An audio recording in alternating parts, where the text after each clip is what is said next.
Այս տարվանից մտել է որակապես նոր փուլ, դա այն պայմանագրի բերումով, որ ստորագրվեց 2025-ի հունվարի 17-ին ռազմավարական գործընկերության մեծ պայմանագիրը եւ ուժի մեջ մտավ ամիսներ առաջ։ Սա որակապես նոր փուլ է ռուս-իրանական գործընկերության կամ գործակցության առումով եւ այդ համատեքստում Կովկասի ու Կասպիցի ռեգիոնները դիտարկվում են հենց այդ մեծ պայմանագրում, դիտարկվում են բավականին կարևոր ռեգիոններ։ Այսինքն, եթե մի քիչ բարձունակ ձևակերպենք, ձևավորվում է ալյանս ընդդեմ Վաշինգտոնյան մուտքի Կովկաս։ Ես չեմ կարծում, որ այստեղ այդպես ալյանսի մասին է խոսքը առավել եւս Վաշինգտոնի դեմ։ Նախ պետք է հասկանալ նույնիսկ թե Վաշինգտոն ասելով հիմա մենք ինչ ենք հասկանում,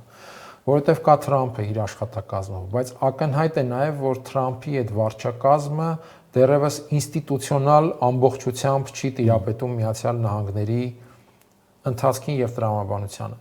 Սրա մի վառ օրինակ է այն, որ մենք տեսնում ենք Թրամփը բոլոր առանցքային ուղղություններով բանակցում է ոչ թե պետքարտուղարության ինստիտուցիոնալությամբ, այլ իր հատուկ բանագնացների միջոցով։ Սա ինչի վկայություն է։ Այն, որ Թրամփը չի վստահում պետքարտուղարություն ինստիտուտին, համարելով, որ այդ ինստիտուտը ամբողջապես կառավարելի եւ ենթակա չէ իրեն։ Եվ հասկանում ենք այնտեղ պայքարը Թրամփի եւ այդ ուլտրալիբերալ գլոբալիստական մոտեցումների կրող ամերիկյան թևի միջև եւ այս պայքարը առաջացնում է առնվազն այդ հարցը մենք հիմա Վաշինգտոն ասելով ինչ ենք պատկերացնում եւ նույնիսկ այս Թրամփի ուղի ծրագիրը սա անկասկած երկարատև մշակման անցած ծրագիր էր, այսինքն այնպես չէ որ Թրամփը մի քանի օրում կամ շաբաթում ինչ որ գլուխ բերեց այսպիսի սխեմա։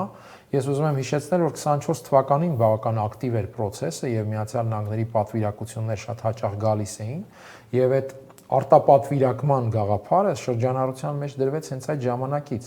երբ Հայաստանը ճանապարհի կառավարումը արտապատվիրակում է ինչ որ մասնավոր կազմակերպության։